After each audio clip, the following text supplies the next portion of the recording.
మన రాష్ట్రంలో ప్రభుత్వం గుడ్డెద్దు చేన్ల పడ్డట్టుగా రాష్ట్ర ప్రభుత్వ వ్యవహారం ఉన్నది. ఏ అంశం మీద కూడా ఒక స్పష్టత కానీ ఒక ప్రణాళిక కానీ రాష్ట్ర భవిష్యత్తును దృష్టిలో పెట్టుకొని కానీ విద్యార్థుల భవిష్యత్తును దృష్టిలో పెట్టుకొని కానీ ఒక సమగ్రమైన ఆలోచన కానీ సమగ్రమైన విధానం లేకుండా అడ్డదిడ్డంగా ఈ రాష్ట్ర ప్రభుత్వం వ్యవహరిస్తూ ఉంది. ముఖ్యంగా నిన్న మెడికల్ అడ్మిషన్స్ విషయంలో ఎంబీబీఎస్ సీట్ల అడ్మిషన్ల ప్రక్రియకు వైద్య ఆరోగ్య శాఖ ఏ నోటిఫికేషన్ అయితే ఇచ్చిందో ఇది మన తెలంగాణ విద్యార్థులకు భవిష్యత్ తరాలకు తీరని నష్టం చేసే విధంగా ఉంది. అంటే మన పిల్లలే మనకు స్థానికేతరులుగా మారే ప్రమాదం తెలంగాణ బిడ్డలు తెలంగాణకు స్థానికేతరులుగా మారే విధంగా ఉంది.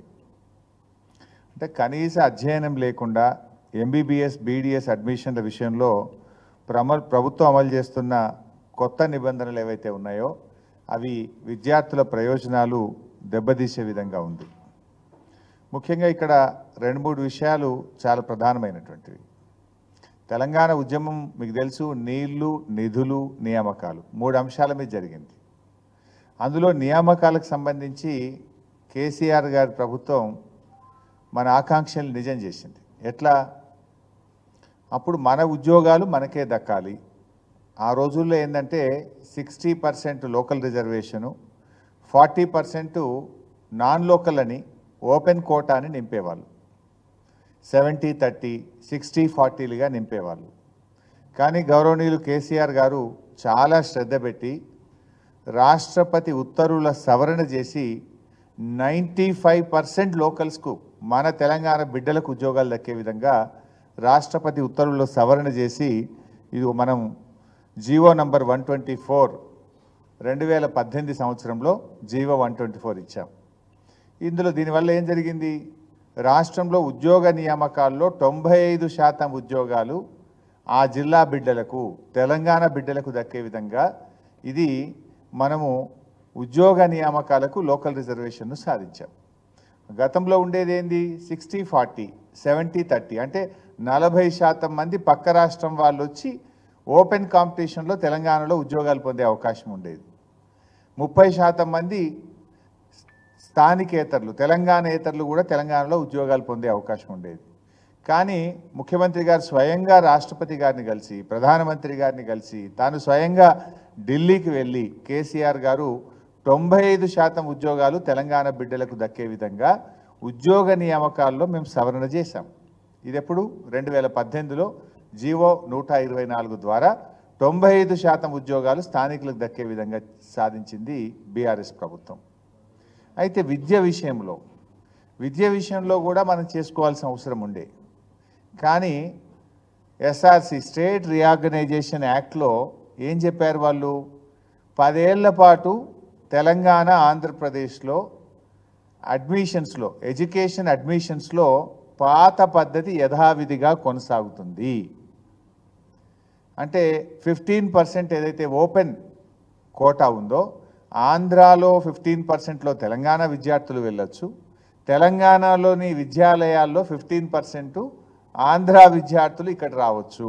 ఈ పద్ధతిని మరో 10 ఏళ్ల పాటు యథావిధిగా కొనసాగించాలని రాష్ట్ర విభజన చట్టంలో చెప్పారు. అందువల్ల దాన్ని మేము మార్చలేకపోయాం. మీకు ఇంకా బాగా అర్థం చేసుకోవడానికి, ఎందుకంటే చాలా ముఖ్యం, ఒక్కొక్కరు డాక్టర్ కావాలని జీవితాంతం కలగంటారు. పిల్లలే కాదు తల్లిదండ్రులు కూడా రాత్రింబవళ్ళు కష్టపడి పిల్లల్ని చదివిస్తారు. పిల్లలు కూడా నిద్రాహారాలు అని ఒక డాక్టర్ కావాలని జీవితం అంతా తపన పడుతుంటారు. అలాంటి పిల్లల భవిష్యత్తుతో ఇలా రాష్ట్ర ప్రభుత్వం చెలగాటమాడుతూ ఉంది.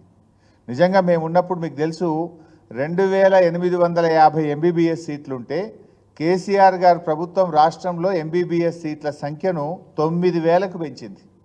2850 సీట్లను 10 ఏళ్లలో 9000 ఎంబీబీఎస్ సీట్లకు పెంచిన ఘనత బీఆర్ఎస్ ప్రభుత్వంది, మా నాయకుడు కేసీఆర్ది. అంటే మేము 3 అంతలు పెంచిన ఎంబీబీఎస్ సీట్లు 4 అంతలు పెంచాం దాదాపు. అయితే పెంచిన సీట్లు కూడా తెలంగాణ బిడ్డలకే దక్కాలని మేము చాలా జాగ్రత్తలు కూడా పడ్డాం. ఉదాహరణకు ఇందాక నేను చెప్పాను 15% ఓపెన్ కాంపిటీషన్ ఉండాలి. ఏది మెడికల్ సీట్లలో కానీ ఇంజనీరింగ్ సీట్లు కానీ అన్ని విద్యాలయాల్లో అన్నప్పుడు తెలంగాణలో 2014 రోజు మనకు 20 మెడికల్ కాలేజీల్లో 2850 సీట్లు ఉండేది. 2850 సీట్లు అంటే ఒక 280 సీట్స్ ఓపెన్ కాంపిటీషన్లో ఆ పిల్లలు రావడానికి అవకాశం ఉండేది. అందులో అంటే మేమేం చేసినాము, మేము బాగా ఆలోచించి తెలంగాణ వచ్చిన తర్వాత మెడికల్ కాలేజీలు బాగా పెట్టాం కదా, 20 నుంచి 36 మెడికల్ కాలేజీలు అయినాయి. నేను ఆ రోజు ఆరోగ్య శాఖ మంత్రిగా ఉన్నప్పుడు నేను ఒక నిర్ణయం తీసుకున్నా. తెలంగాణ రాష్ట్రం వచ్చిన నాటికి ఎన్ని మెడికల్ కాలేజీలు ఉన్నాయో దాంట్లో మాత్రం స్టేట్ రీఆర్గనైజేషన్ యాక్ట్లో చెప్పిన ప్రకారంగా 15% ఓపెన్ కోటా పెడతాం. తెలంగాణ రాష్ట్రం ఏర్పడిన తర్వాత మేము పెట్టుకున్న మెడికల్ కాలేజీల్లో మాత్రం ఇవ్వము, మేము 100% మా తెలంగాణ పిల్లలకే ఇచ్చుకుంటాము అని చెప్పి ఆ రోజు నేను ఒక జీవో తెస్తే దాదాపు 520 సీట్లు తెలంగాణ పిల్లలకు అదనంగా దొరికినాయి. అంటే మేమంత కన్సర్న్తో పనిచేసినాం. గుడ్డిగా అదే జీవో ఫాలో అయితే కొత్తగా రాష్ట్రం ఏర్పడిన తర్వాత వచ్చిన కాలేజీల్లో కూడా 15% వాళ్ళు వచ్చి ఉండేవాళ్ళు. లేలే ఈ విభజన చట్టం పార్లమెంట్లో రాష్ట్రం ఏర్పడే నాటికి ఉన్న విద్యాలయాల్లో రాష్ట్రం ఏర్పడే నాటికి ఉన్న సీట్లకు మాత్రమే 15% అన్రిజర్వ్డ్ కోటా ఉంటుంది తప్ప రాష్ట్రం ఏర్పడిన తర్వాత పెట్టుకున్న కాలేజీల్లో 100% మా పిల్లలకే ఇస్తాము అని ఆ రోజు నేను జీవో సవరించి దాదాపు 520 సీట్లు అదనంగా మన తెలంగాణ పిల్లలకు దక్కేటట్టుగా మేము ప్రయత్నం చేశాం. అదేవిధంగా బి కేటగిరీ సీట్లు ఉంటాయి ప్రైవేట్ మెడికల్ కాలేజీల్లో. బి కేటగిరీలో గతంలో రాష్ట్రమే కాదు దేశంలో నుంచి ఎవరైనా వచ్చి ఇక్కడ చదివే ప్రొవిజన్ ఉండేది. కానీ నేను ఆ రోజు మన రాష్ట్రంలో మేము పర్మిషన్ ఇచ్చిన కాలేజీల్లో దేశం మొత్తం నుంచి రావడం ఎందుకు, బి కేటగిరీ సీట్లలో కూడా తెలంగాణ పిల్లలకే అడ్మిషన్లు ఇవ్వాలని చెప్పి జీవోను సవరించి తెలంగాణ పిల్లలు డాక్టర్లు కావడానికి ఆ రోజు మేము వెసులుబాటు కల్పించాం. అట్లా 24 ప్రైవేట్ మెడికల్ కాలేజీల్లో బి కేటగిరీలో కూడా లోకల్ రిజర్వేషన్ ఉండాలి, తెలంగాణ పిల్లలకి ఇవ్వాలని చెప్పి మేము తీసుకున్న నిర్ణయం వల్ల ఆ రోజు 1071 ఎంబీబీఎస్ సీట్లు తెలంగాణ పిల్లలకు దక్కినాయి. అంటే రాష్ట్రం ఏర్పడ్డ తర్వాత పెట్టిన కాలేజీల్లో తెలంగాణ పిల్లలకి ఇవ్వాలంటే 520 సీట్లు వచ్చినాయి. బి కేటగిరీలో ప్రైవేట్ కాలేజీల్లో కూడా లోకల్ రిజర్వేషన్ అమలు చేయాలని చెప్తే 1071 సీట్లు మేము ఆ రోజు తేవడం జరిగింది. అంటే మా కన్సర్న్ ఏంది, ఈ రాష్ట్రంలో పిల్లలు డాక్టర్లు కావాలి, మన పిల్లలకు మేలు జరగాలని మేమంత తపనతో మేము పనిచేసినాం. కానీ ఇప్పుడున్న ప్రభుత్వం ఏం చేసింది, ఎంబీబీఎస్ అడ్మిషన్లో ఆదరబాదరగా అనాలోచితంగా ఈరోజు మన తెలంగాణ పిల్లలకు నష్టం జరిగేటట్టు చేసినారు. ఇక్కడ మీ అందరికీ తెలుసు 1969 తెలంగాణ ఉద్యమం జరిగినప్పుడు ఆ రోజు విద్యా ఉద్యోగాల్లో ఎక్కడి వాళ్ళకి అక్కడ ఉద్యోగాలు దొరకాలి, ఎక్కడి వాళ్ళకి అక్కడ విద్యా అవకాశాలు ఉండాలని ఇది 1979లో 646 అని ఒక జీవో ఇచ్చారు. 1979 646 జీవో. అప్పటి ఆంధ్రప్రదేశ్ను 3 భాగాలు చేసిండ్రు, తెలంగాణ, ఆంధ్ర, రాయలసీమ. 3 భాగాలుగా ఆంధ్రప్రదేశ్ను విభజించి ఈ 85% సీట్లు తెలంగాణ పిల్లలకు తెలంగాణ, ఆంధ్ర పిల్లలకు ఆంధ్ర, రాయలసీమ పిల్లలకు రాయలసీమ, 15% ఓపెన్ కాంపిటీషన్ అని ఇది 1979లో వచ్చిన జీవో. ఇది జీవో నంబర్ 646. దీని తర్వాత ఏమైంది, 2014లో రాష్ట్రం విడిపోయింది. రాష్ట్రం విడిపోయినప్పుడు కేంద్ర ప్రభుత్వం ఒక నిబంధన ఏం పెట్టిందంటే ఎడ్యుకేషన్ విషయంలో ఎడ్యుకేషన్ అడ్మిషన్స్ విషయంలో, విద్యా ప్రవేశాల విషయంలో ఈ పాత జీవోను 10 ఏళ్ళు ఉమ్మడి రాష్ట్రంగా ఉంది కనుక 10 ఏళ్ళు దీన్ని పాటించండి అన్నారు. అన్నప్పుడు మనము 2017లో యథావిధిగా అదే జీవోను కొనసాగిస్తూ 2017లో మనం జీవో ఇచ్చినాం. ఇది ఎప్పటిదాకా వర్తిస్తుంది, 2024 జూన్ 2వ తారీఖు దాకా వర్తిస్తుంది. 2024 జూన్ 2కు రాష్ట్రం ఏర్పడి 10 ఏళ్ళు అయిపోతుంది కనుక అప్పుడు మనము స్వంత రూల్స్ ఫ్రేమ్ చేసుకోవాలి. ఫస్ట్ టైం తెలంగాణ రాష్ట్రము తన స్థానికతను నిర్ధారించుకోవడానికి మన సొంత రూల్స్ ఫ్రేమ్ చేసుకునే అవకాశం తెలంగాణకు దక్కింది. 2014లో తెలంగాణ రాష్ట్రం వచ్చిన స్టేట్ రీఆర్గనైజేషన్ యాక్ట్ అంటే రాష్ట్ర విభజన చట్టం ప్రకారంగా విద్యా అడ్మిషన్స్ కోసం పాత పద్ధతినే కొనసాగించమని పార్లమెంట్ చెప్పింది కనుక గత 10 ఏళ్ళు మనకు అవకాశం లేదు. మొన్న 2 జూన్ 2024కు 10 ఏళ్ళు పూర్తయితాయి కనుక మరి ఇప్పుడు మన పిల్లలకు ఎట్లా విద్యా అవకాశాలు కల్పించాలనే దాని మీద రాష్ట్ర ప్రభుత్వం సమగ్రమైనటువంటి ఒక విధానాన్ని రూపొందించుకోవాలి. ఉద్యోగాలకు మనం చేసినాం, ఎందుకంటే ఆ రోజు రాష్ట్ర విభజన చట్టంలో ఉద్యోగాలకు నిబంధన పెట్టలేవాళ్ళు. విద్య విషయంలో మాత్రం 10 ఏళ్ళు యథాస్థితిని కొనసాగించాలన్నారు. అందువల్ల ఉద్యోగాల విషయంలో పెట్టలేదు కనుక కేసీఆర్ గారు క్యాబినెట్లో ఆమోదించి రాష్ట్రపతికి పంపి స్వయంగా తను ఢిల్లీ వెళ్ళి 95% ఉద్యోగాలు తెలంగాణ పిల్లలకు దక్కేటట్టుగా ఆనాడు కేసీఆర్ గారు ఉద్యోగాల కోసం చేసుకొచ్చినాం. అది tag line of the moment. Telangana ఉద్యమంలో మన ఉద్యోగాలు మనకే దక్కాలనేటువంటి నినాదాన్ని 95% ఉద్యోగాలు తెలంగాణకు దగ్గేటట్టుగా మేము ఆ రోజు ఈ జీవో 217ను మేము 2017లో 114 జీవోని తేవడం జరిగింది. ఉద్యోగాలు దక్కినాయి. ఇప్పుడు విద్యా అవకాశాలు కూడా మనకు దక్కాలి కదా. ఇంజనీర్లు కానీ, డాక్టర్లు కానీ, లాయర్లు కానీ, ఫార్మసీ కానీ, బీడీఎస్ కానీ, అగ్రికల్చర్ బీఎస్సీ కానీ, అదేవిధంగా పీజీ కోర్సెస్ కానీ, పిహెచ్డి కానీ, అందులో కూడా మరి విద్యలో ఏ రకంగా ఉండాలి అనడానికి ఒక సమగ్రమైనటువంటి స్థానికతను నిర్ధారించేయడానికి ఒక నియమ నిబంధనలను రాష్ట్ర ప్రభుత్వం రూపొందించాలి. కానీ ఇది ఏది పట్టించుకోకుండా రాష్ట్ర ప్రభుత్వము మెడికల్ అడ్మిషన్స్ కోసం మొన్న జీవో నంబర్ 33 అని ఇచ్చింది. జీవో నంబర్ 33 ఇచ్చింది. దీంట్లోకి పోతే ఏమున్నది జీవో నంబర్ 33లో అంటే ఇంటర్మీడియట్ పూర్తయినాక మనం నీట్ ఎగ్జామ్ రాస్తాం మెడిసిన్ కోసం. మీరు చివరి విద్యా సంవత్సరం నుంచి 4 ఏండ్లు ఎక్కడ చదివితే అక్కడ లోకల్ అన్నారు. అంటే ఇంటర్మీడియట్ 2 ఏండ్లు, 9th 10th 2 ఏండ్లు, 9, 10, 11, 12 ఈ 4 ఏండ్లు చదివితే నువ్వు లోకలు అని ఇందులో పెట్టేసినారు. యాక్చువల్గా ఇది ఎప్పుడు ఈ 9th 10th 11th 12th అనేది ఎప్పుడుంది? ఇది ఆల్రెడీ నేను ఇందాక చెప్పినటువంటి 1979వ సంవత్సరం జీవోలో అదే ఉన్నది. దాన్ని యథావిధిగా కొనసాగించండి అంటే 2017 జీవోలో కూడా అదే ఉంది. కాకపోతే అందులో ఆ జీవోలో ఏముందంటే ఇది ఒకటే లేదు. మీరు చూస్తే పారాగ్రాఫ్ 1, 2 ఈ ఫస్ట్ పారాగ్రాఫ్ 1, 2 మాత్రమే పెట్టిండ్రు. కింద ఏమున్నది ఇంకా దీని యాజ్ ఇట్ ఈజ్ మొత్తం పోతే మీరు గడిచిన 7 సంవత్సరాల్లో అంటే మీరు ఇంటర్మీడియట్ నుంచి నీట్ ఎగ్జామ్ రాయడానికి ముందు 7 సంవత్సరాల్లో 7 సంవత్సరాలు మీరు ఇక్కడ చదివి ఉండాలి. బై పొరపాటున 2 ఏండ్లు బయట చదివితే అట్లీస్ట్ మ్యాక్సిమం 7లో మ్యాక్సిమం అంటే 4 years 4 ఏళ్ళైనా ఇక్కడ చదివి ఉంటే మీరు లోకల్ అవుతారు. 7 ఏండ్లలో 4 సంవత్సరాలన్న తెలంగాణలో చదివి ఉంటే మీరు లోకల్ అవుతారు అనేది ఉండదు. దాన్నేమో తొలగించేసిండ్రు. ఓన్లీ లాస్ట్ 4 years అనేది పెట్టేసిండ్రు. లాస్ట్ 4 years అని పెట్టింది. యాక్చువల్గా మీరు దీన్ని కాపీ కొట్టడం కాదు. మీకు ఇప్పుడు ఏమైపోయింది? 10 years అయిపోయింది. You are free to frame your own rules. మనము మన స్థానికతను నిర్ధారించడానికి మనము రాష్ట్రముగా నిర్ణయం తీసుకోవాలి. మేము ఆ రోజు తీసుకున్నాం. ఉద్యోగాల కోసం మేము తీసుకున్న జీవోలో చాలా స్పష్టంగా 2018లో మేము తీసుకున్నటువంటి జీవోలో చాలా స్పష్టంగా మేము అన్ని విషయాలు కూడా అందులో చెప్పాం. ఏది ఈ 7 years ఉంటే 7 yearsలో పూర్తిగా చదివి ఉండాలి, 7లో 4 years చదివినా పర్వాలేదు, లేదా చివరి 4 సంవత్సరాలు చదివినా పర్వాలేదు. అంటే ఇట్లా వేరియస్గా ఎక్కడ కూడా తెలంగాణ బిడ్డలకు అన్యాయం జరగకుండా జాగ్రత్తగా ఉద్యోగాల కోసం మేము ఆ రోజు ఫ్రేమ్ చేసినాం. మరి విద్యా అవకాశాల కోసం మీరు కూడా ఫ్రేమ్ చేయాలన్నా వద్దా? ఒక మెడికల్ ఎడ్యుకేషన్కు మీరు రూల్స్ ఇచ్చినారు. మరి లా సంగతి ఏంది? ఇంజనీరింగ్ సంగతి ఏంది? యూనివర్సిటీ అడ్మిషన్స్ ఏంది? ఒక సమగ్ర ప్రణాళిక ఉండద్దా? రాష్ట్రంలో ఎవరు ఉద్యోగానికి అప్లై చేసినా ఏ గవర్నమెంట్ ఉద్యోగానికైనా ఒక జీవో ఇచ్చినాం మేము.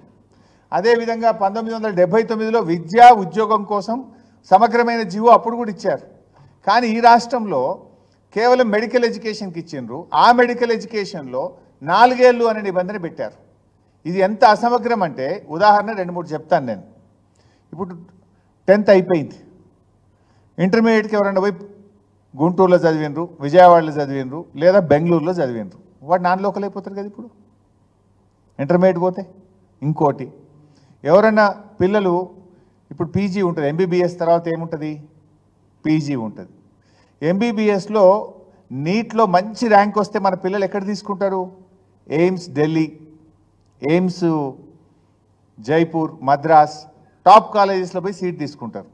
ఎయిమ్స్ మద్రాస్లో చదివిండి అనుకో మన పిల్లోడు, 5 ఏళ్ళు ఎంబీబీఎస్ మద్రాస్లో చదివితే వాడు నెక్స్ట్ ఇప్పుడు పీజీకి తెలంగాణలో ఎగ్జామ్ రాయాలంటే ఏమవుతుంది? దీని ప్రకారం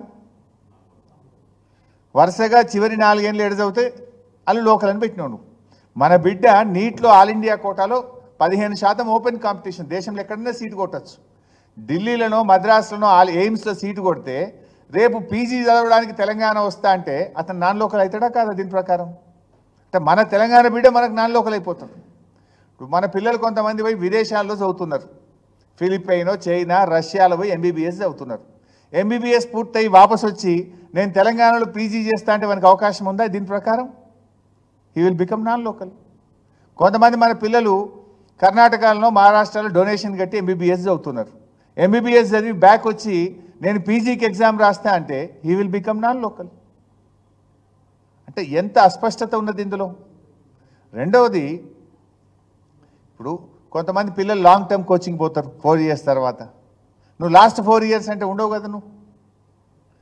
అసలు ఇప్పుడు దేశంలో ఎక్కడైనా కూడా మనం ఇప్పుడు చూడండి, నేను ఇది కేరళ, కర్ణాటక, తమిళనాడు వాళ్ళ ఎంబీబీఎస్ అడ్మిషన్స్కు వాళ్ళు అవలంబించే పద్ధతి ఏంది?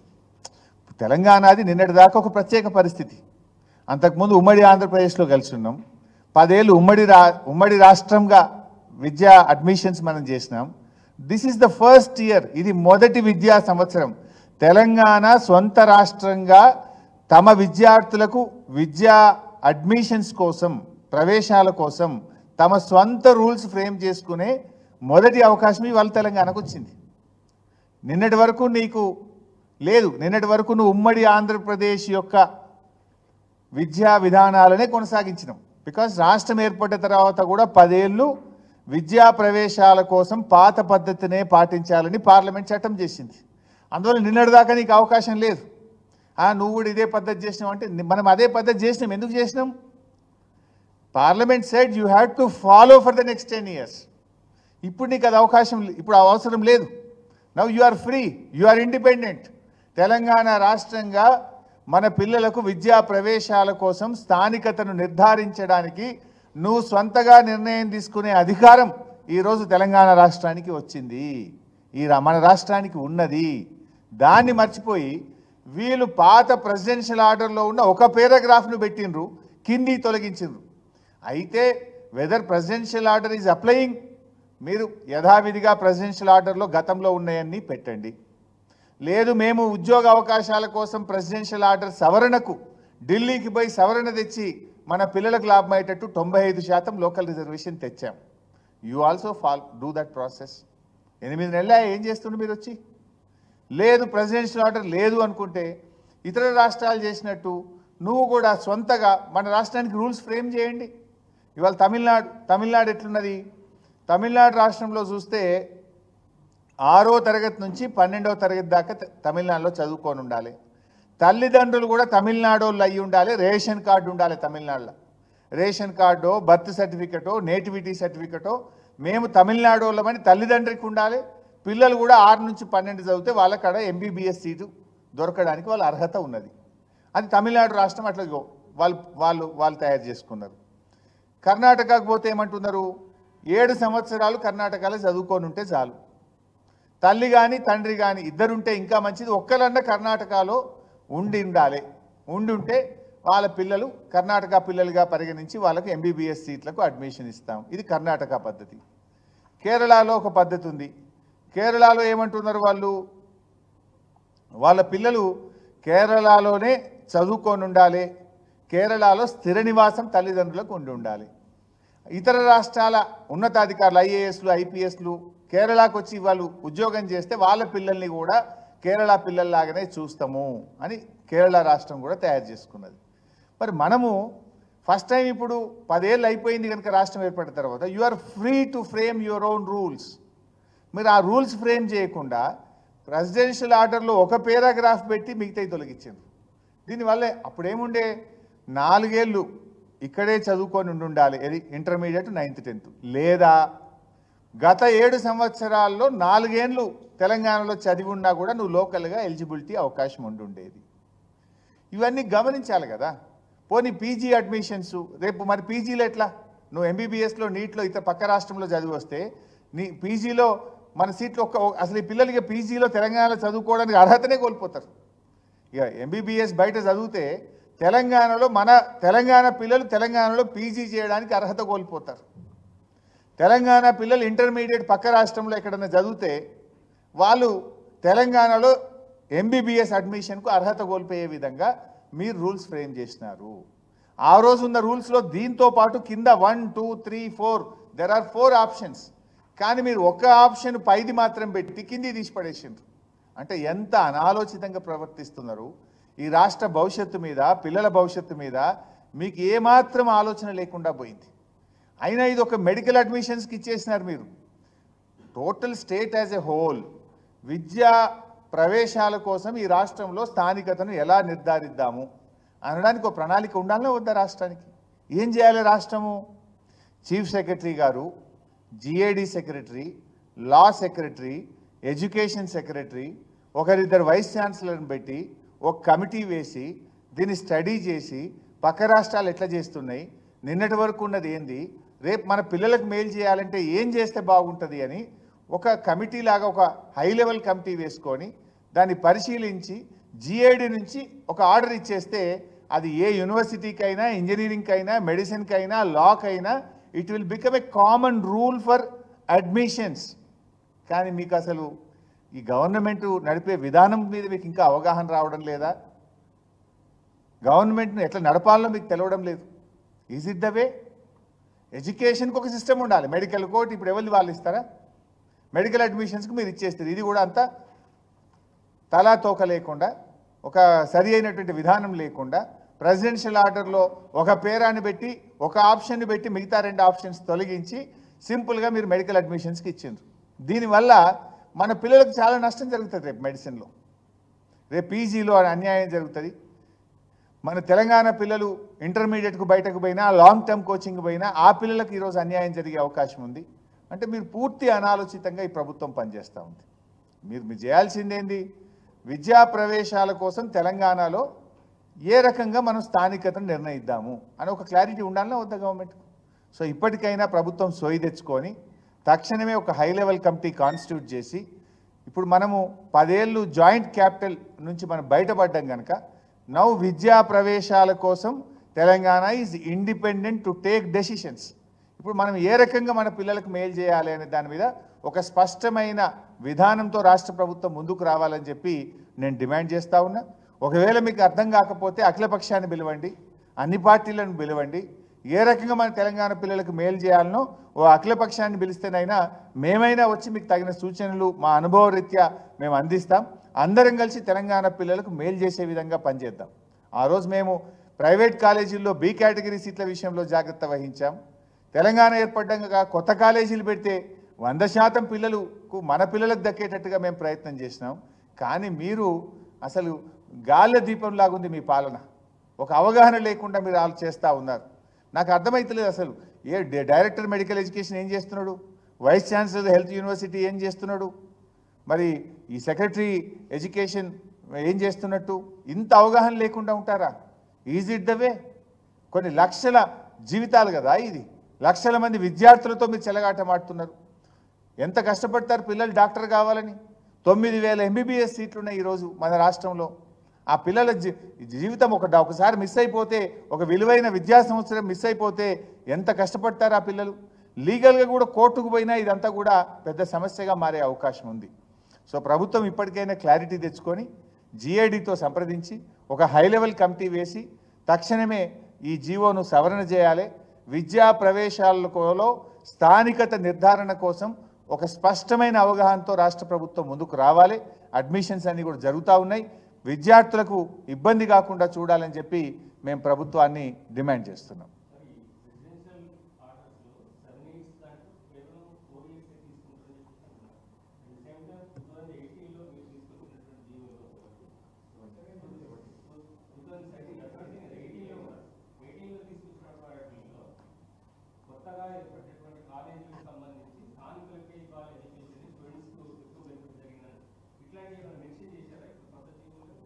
దేంట్లో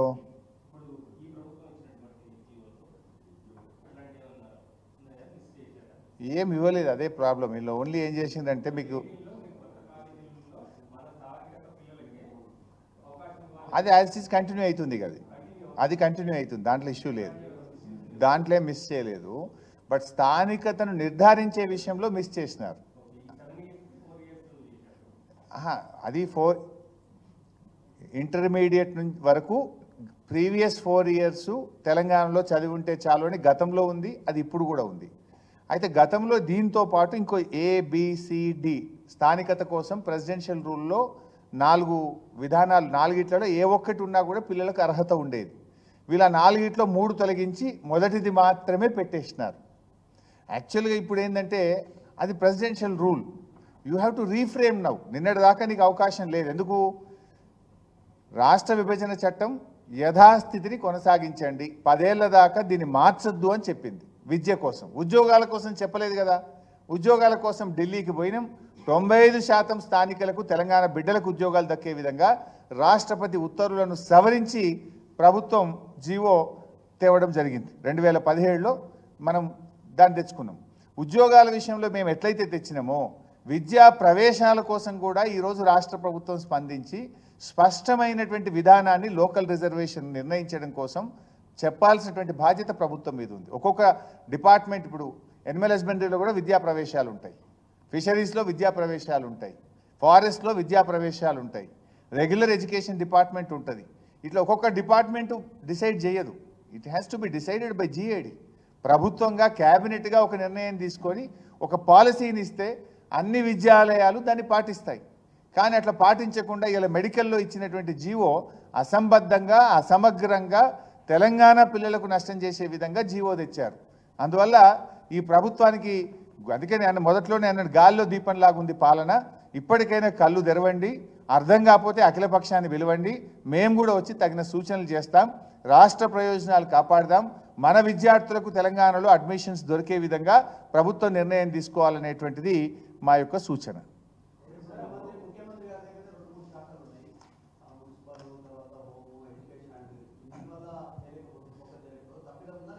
ఇప్పుడు ముఖ్యమంత్రి గారి దగ్గర ఎక్కువ శాఖలు ఉంటే మరి ఆయన చూడాలి కదా, ఆయన చూడకపోతే సెక్రటరీలు చూడాలి కదా, చీఫ్ సెక్రటరీ చూడాలి కదా, అడ్వైజర్లను పెట్టుకున్నారు కదా, 6-7 అడ్వైజర్లు ఉన్నారు. ఏం చేస్తుంటారు అడ్వైజర్లు అందరూ? మరి ఇది ప్రభుత్వ వైఫల్యం.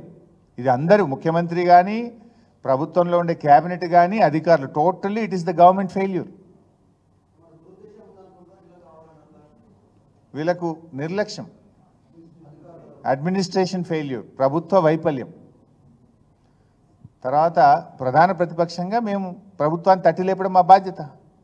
అట్లీస్ట్ మాకు ఇలా స్టేట్ ఇంట్రెస్ట్ ఉంది, ఇలా పొలిటికల్ ఇంట్రెస్ట్ కాదు. దీంట్లో మన తెలంగాణ పిల్లలకు రేపు నష్టం జరగద్దు అనేటువంటిది మా తనలాట. కేవలం 4 ఏళ్ళు నువ్వు ప్రీవియస్ 4 years నువ్వు చదివితేనే లోకల్ అన్నావు.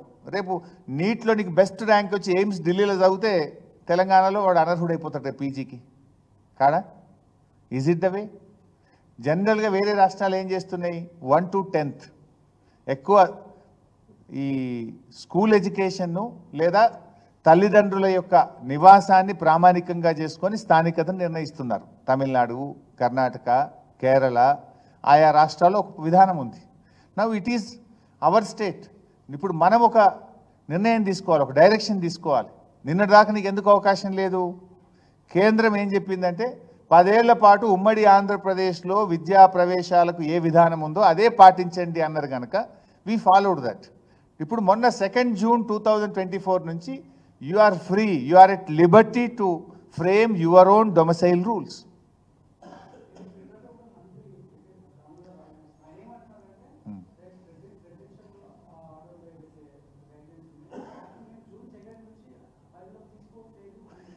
తీసుకోకపోతే మరి నువ్వు కొత్త రూల్స్ ఫ్రేమ్ చేయాలి కదా. నేను అదే చెప్తున్నా, యూ హ్యావ్ 2 ways. ఒకటి, ప్రెసిడెన్షియల్ ఆర్డర్ అమల్లో ఉంది అనుకుంటే దాన్ని మార్పు కోసం, సవరణ కోసమైనా పంపించి మార్పు తేవాలి. ఏది ఎట్లయితే మేము 95% స్థానికత తెచ్చినామో. లేదు, ప్రెసిడెన్షియల్ ఆర్డర్ లేదు, లేకపోతే నువ్వు you frame your own rules. ఇక్కడ ఏమన్నావు నువ్వు? 9th, 10th, 11th, 12th 4 ఏళ్ళు ఇటు చదివితే లోకల్ అన్నావు. పక్క రాష్ట్రం వాళ్ళు వచ్చి 4 ఏళ్ళు చదివితే కూడా లోకల్ అయిపోతారు కదా. అట్లా కూడా మనకు నష్టమే కదా. 9th, 10th, 11th 4 years చదివితే లోకల్ అని పెట్టినావు నువ్వు ఈరోజు. Is it correct? Will it help Telangana students? ఈయన పేరెంట్స్ లేదు, ఏమి లేదు, ఇక only 9th 10th 11th 12th 4 ఏళ్ళు చదువుతాను వీడ లోకల్. సో ఇప్పుడు మళ్ళీ అదే పద్ధతి పెట్టినావు నువ్వు. అంటే నీకు బాధ్యత లేదా? నిన్నటి వరకు ఏమో నీకు కంపల్షన్ ఉండే, ఇప్పుడు నువ్వు కంపల్షన్ లేదు కదా నీకు. ఇప్పుడు నువ్వు పెట్టింది కూడా ఏం పెట్టినావు? ఆ ప్రెసిడెన్షియల్ రూల్లో ఉన్న ఫస్ట్ పేరు అని పెట్టినావు అంతే. సెకండ్ థర్డ్ ఫోర్త్ పేరు అది చేసినావు. దాని పర్యవసానాలు ఏంది? 4 years అని పెట్టినావు. MBBS is a 5 years course. నువ్వు ఇలా కర్ణాటకలో MBBS బెంగళూరు అది వచ్చిండు మెరిట్లా మన పిల్లోడు. రేపు వచ్చిడా నేను PG చేస్తా, సర్జరీ చేస్తా, జనరల్ సర్జన్ చేస్తా అంటే యు ఆర్ నాన్ లోకల్. తప్పకుండా వెళ్తా, మంచి విలువైన సూచనలు చేస్తా. బికాస్ నేను 610 జీవోలో శాసనసభా సంఘ సభ్యుడిగా పనిచేసిన ఆ రోజు 2004లో తెలంగాణ రాష్ట్రం ఏర్పడక ముందు మన ఉద్యోగాలు మనకు దక్కాలని 610 జీవో అమలు కోసం ఆ రోజు అసెంబ్లీ హౌస్ కమిటీలో నేను సభ్యుడిగా పనిచేసిన. లోతైన అవగాహనతో చెప్తున్నా తప్ప నేనేదో గాలివాటంగా రాజకీయం కోసం చెప్తలేను. రాష్ట్ర ప్రయోజనాల కోసం, మన పిల్లల కోసం చెప్తున్నా. ఇవి పక్క రాష్ట్రాలు కూడా నేను స్టడీ చేసిన. కేరళ ఎట్లా చేస్తుంది, కర్ణాటక ఎట్లా చేస్తుంది, తమిళనాడు ఎట్లా చేస్తుంది, ఇవన్నీ స్టడీ చేసి చెప్తున్నా. మేము ప్రభుత్వంలో ఉన్న రోజేమో ఆ రోజు మాకు ఈ అవకాశం లేదు. అవకాశం ఉన్నాయని నేను చేసిన. B కేటగిరీలో తెలంగాణ వాళ్ళకే రావాలి అని నేను జీవో సవరణ చేసిన. తెలంగాణ ఏర్పడ్డాక పెట్టిన కాలేజీల్లో తెలంగాణ వాళ్ళకే ఇస్తూ 15% ఓపెన్ కోటా తీసేసి చేసినాం. Now today it is your government, you have to take a call. Government is at fault. ఇది పూర్తిగా పరిపాలన వైఫల్యం. ఇంకొక విషయం కూడా చెప్పి ముగిస్తా భాయ్ సాబ్. ఇంకో టాపిక్, వేరే టాపిక్. ప్రభుత్వం ఈ మధ్యకాలంలో 5 రోజుల ప్రోగ్రాం తీసుకున్నారు, స్వచ్ఛదనం పచ్చదనం. ఐడియా ఉందా మీకు? విన్నారా? గతంలో మేమేమో పారిశుధ్య వారోత్సవాలు అని చేసేవాళ్ళము. దాని పేరు మార్చి స్వచ్ఛదనం పచ్చదనం అని 5th August to 9th August ఒక 5 రోజుల ప్రోగ్రాము రాష్ట్ర ప్రభుత్వం అనౌన్స్ చేసింది. సంతోషం, వి వెల్కమ్. ఎందుకంటే మేమైతే గతంలో వర్షాలు పడకముందే స్టార్ట్ చేసి చెత్త చెదారం లేకుండా డ్రైనేజ్ అంతా కూడా క్లీన్ చేసి ఎక్కడ కూడా పిచ్చి మొక్కలు లేకుండా, సో దట్ ఏంటంటే వర్షాకాలంలో అంటు రోగాలు రావద్దు, మలేరియా, డెంగ్యూ, ఫైలేరియా ఇట్లాంటి జ్వరాలు, విష జ్వరాలు రావద్దు, ప్రజల్ని ఆరోగ్యంగా ఉంచాలని ప్రయత్నం చేసేవాళ్ళం. ఈ ప్రభుత్వం అసలు గ్రామ పంచాయతీలను నిర్వీర్యం చేసింది, పట్టించుకున్న పాపాన పోలేదు. పేరుకు స్వచ్ఛదనం పచ్చదనం అని అనౌన్స్ చేసిండ్రు, కానీ నయా పైసా ఇవ్వలే. ₹1 ఇస్తే ఒట్టు. ఇప్పుడు స్వచ్ఛదనం పచ్చదనంలో ఏం చెప్పిండ్రు? మొదటి రోజు, ఫస్ట్ రోజు మీటింగ్ పెట్టుకోవాలన్నట. టు ఐడెంటిఫై ద ఇష్యూస్, గ్రామాల్లో ఏం సమస్యలని గుర్తించి ఆ రోజు గుర్తించి మీరు సమస్యలన్నీ గుర్తించి ఐడెంటిఫై చేసుకోమని చెప్పిండ్రు. సంతోషం, ఐడెంటిఫై చేసుకున్నాం. రెండవ రోజు ఏం చెప్పిండ్రు? రెండవ రోజు వీళ్ళు ఇచ్చిన program OHSR cleaning, drinking water pipe lines అన్నీ కూడా బాగా చేయాలని చెప్పిండ్రు. OHSR క్లీన్ చేయాలంటే ఏం చేస్తామే? బ్లీచింగ్ పౌడర్ వేస్తాం, తుడిచి మంచిగా బ్లీచింగ్ పౌడర్ వేయాలి. బ్లీచింగ్ పౌడర్కి పైసలు అండి, గడ్డి మందుకు పైసలు లేవు, బ్లీచింగ్ పౌడర్కి పైసలు లేవు, బుగ్గలు ఎగిరిపోతే బుగ్గలకు పైసలు లేవు. ఒక్కొక్క సర్పంచ్ 2 లక్షలు 3 లక్షలు ఆల్రెడీ పెట్టి అప్పుల పాలై ఉన్నారు. సర్పంచులు దిగిపోయినాక పంచాయత్ సెక్రటరీలు వచ్చిండ్రు. ఒక్కొక్క పంచాయత్ సెక్రటరీ జీతం డబ్బుల్లో నుంచి 60,000 70,000 పెట్టిండ్రు. ఈ రాష్ట్రంలో ఏ ఊరికన్నా పోండి, ఐ ఛాలెంజ్ దిస్ గవర్నమెంట్. ప్రతి పంచాయత్ సెక్రటరీ 30,000 నుంచి ₹1,00,000 సొంత జీతం డబ్బులు ఖర్చు పెట్టారు. ప్రతి గ్రామ పంచాయతీలో 1,00,000 నుంచి 5 లక్షలు 10 లక్షలు దిగిపోయిన సర్పంచ్లకు బిల్లులు వచ్చేది ఉన్నది. పాత సర్పంచ్ల బిల్లులు పెండింగే ఉన్నాయి. పంచాయత్ సెక్రటరీలు పాపం స్పెషల్ ఆఫీసర్లమని చెప్పి బుగ్గలు వాళ్ళే డబ్బులు కొనుకొచ్చి చేయించిండ్రు, ట్రాక్టర్ల డీజిల్ వాళ్ళే పోసిండ్రు, గడ్డి మందు కొనుకొచ్చిండ్రు, బ్లీచింగ్ పౌడర్ కొనుకొచ్చి ఇప్పుడు వాళ్ళు కూడా తంగైపోయినరు. ఇప్పటికి 5 నెలలు వాళ్ళు పెట్టి ఒక్కొక్కటి 60,000 70,000 1,00,000 అయిపోయి ఇక మేము పెట్టమని చేతులు లావట్టిండ్రు. చాలా ఊర్లలో ట్రాక్టర్లలో డీజిల్ పోయడానికి పైసలు లేక ట్రాక్టర్లు మూలకు పడ్డాయి. మరి డీజిల్కు పైసలు లేక ట్రాక్టర్లు మూలకు పడితే ఇక పచ్చదనం ఎక్కడిది, స్వచ్ఛదనం ఎక్కడిది? స్వచ్ఛదనం చేయాలంటే ముందు ట్రాక్టర్ల డీజిల్ ఉండాలి కదా. ఆ గ్రామ పంచాయతీ వర్కర్లకు 2 నెలల జీతాలు పెండింగ్ ఉన్నాయి, పారిశుధ్య కార్మికులకు 2 నెలల జీతాలు పెండింగ్ ఉన్నాయి. బుగ్గలు కొందామంటే పైసలు లేవు, బ్లీచింగ్ పౌడర్కు పైసలు లేవు, గడ్డి మందుకు పైసలు లేవు, డీజిల్కు పైసలు లేవు. పెట్టిన పైసలు వస్తాయో రావో అర్థమైతలేదు. ఇప్పటికే ఏమైందంటే వాళ్ళు ట్రాన్స్ఫర్లు చేసిండ్రు. వాడు పంచాయతీ సెక్రటరీ 70,000 80,000 పెట్టే దాన్ని మనం ట్రాన్స్ఫర్ చేస్తుంది. నా పైసలు వస్తాయో రావో నేను పోతే ఎట్లా? మొన్నటిదాకానేమో రేపు వస్తాయో మాపు వస్తాయో వస్తే డ్రా చేసుకుంటా అన్నాడు. ఇంత ట్రాన్స్ఫర్ అయిపోయాయి. ఆడ కొత్తోడు వచ్చాయి. మరి పెట్టిన పైసలు ఏం కావాలి? ఒక ప్రోగ్రాం పెడితే గవర్నమెంట్కు ఆలోచన ఉండాలి కదా. నువ్వు స్వచ్ఛధనం పచ్చదనం అని పెడితివి. మరి ఏంది ప్రోగ్రామ్? ఏంది? బ్లీచింగ్ పౌడర్ కొట్టుండ్రి, ట్యాంకులు క్లీన్ చేయండి, గడ్డి మందు కొట్టుండ్రి, దోమలకు ఆయిల్ బాల్స్, ఎక్కడ నీళ్లుంటే ఆయిల్ బాల్స్ వేయండి, పిచ్చి మొక్కలు తీసేయండి, ట్రాక్టర్లో డీజిల్ పోసి మంచి బ్లేడ్ కొట్టి ఆ పిచ్చి మొక్కలన్నీ తీసేయండి. డీజిల్కి పైసలు లేపాయి, ట్రాక్టర్ పని చేయదా. ఆయిల్ బాల్స్ వేద్దామంటే పైసలు లేపాయి. బ్లీచింగ్ ట్యాంకులు కడిగి వాటర్ ట్యాంకులలో బ్లీచింగ్ పౌడర్ వేద్దామంటే పైసలు లేకపోయాయి. బుగ్గలు పోతే బుగ్గలు వేద్దాం, వానకాలం పాములో తేల్లో కప్పలు వస్తాయంటే ఆ బుగ్గలు వేసేందుకు పైసలు లేకపోయాయి. ఇక ఎక్కడి పచ్చదనం, ఎక్కడి స్వచ్ఛదనం? ఓ ప్రోగ్రామ్ ఇస్తే కేసీఆర్ గారు అయితే ప్రోగ్రామ్ ఇచ్చేటప్పుడు డబ్బులు విడుదల చేసి, అంటే నిధులు ఇచ్చి విధుల గురించి చెప్పాలి. నిధులు లేకుండా విధులు చేయమంటే ఏం చేస్తారు అధికారులు? ఏం చేయాలి? మొక్కుబడిగా ప్రోగ్రామ్ చేయడమే తప్ప అసలు ఆ ప్రోగ్రామ్ సక్సెస్ అవుతుందా? మీరు వచ్చిన 8 నెలలుగా, ఇవాళ కరెక్ట్గా 8 నెలలు కాంగ్రెస్ గవర్నమెంట్ అధికారంలోకి వచ్చి ఇవాళకి 8 నెలలు పూర్తయినాయి. 8 నెలలు అయింది మీ గవర్నమెంట్ వచ్చి. గ్రామ పంచాయతీలకు 8 పైసల నిధులు ఇచ్చిండ్రా అని నేను అడుగుతున్నా. 8 పైసా, ఒక్క పైస ఇస్తే ఒట్టు గాలికి వదిలేసిండ్రు. ఇవాళ గ్రామాల్లో పోతే పాపం ప్రజలు పట్టణాల్లో గ్రామాల్లో మలేరియా, డెంగ్యూ, వైరల్ ఫీవర్స్తో బాధపడుతున్నారు, పిచ్చి కుక్కలతో బాధపడుతున్నారు.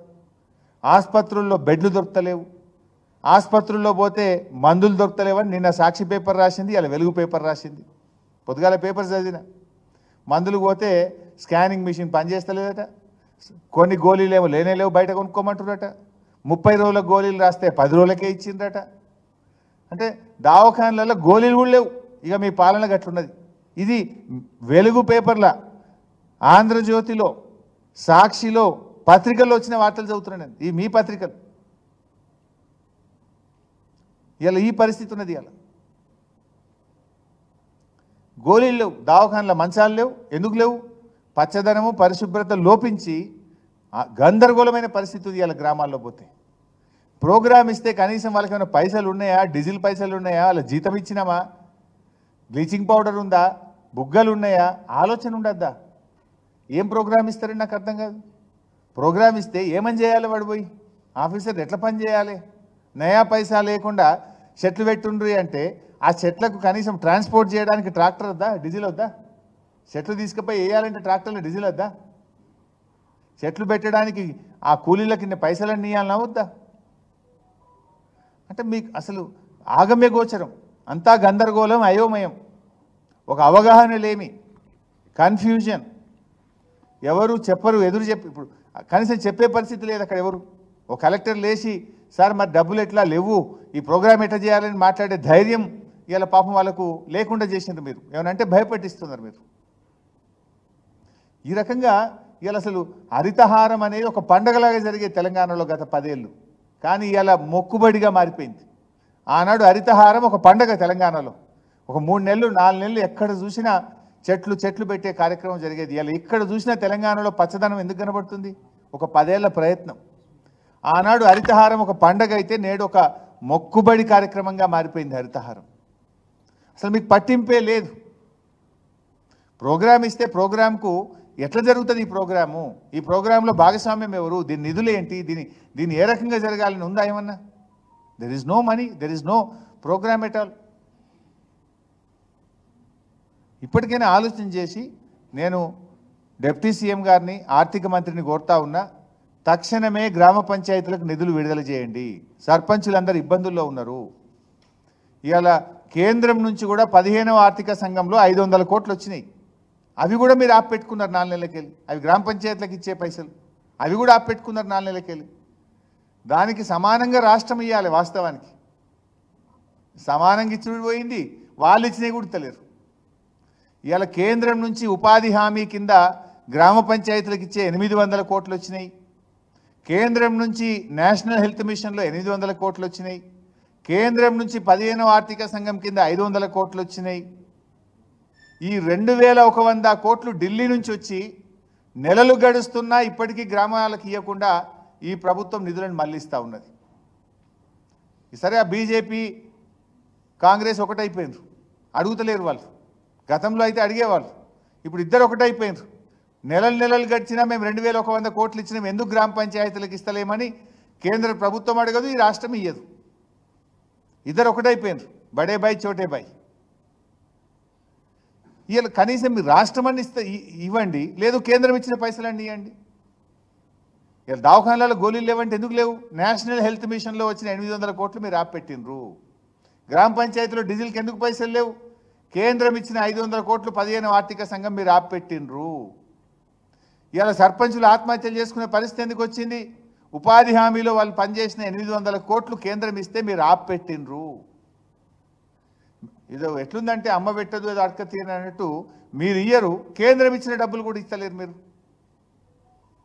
తక్షణమే ఈ నిధులు విడుదల చేయాలని చెప్పి ఉప ముఖ్యమంత్రి గారిని నేను డిమాండ్ చేస్తున్నాను. Thank you.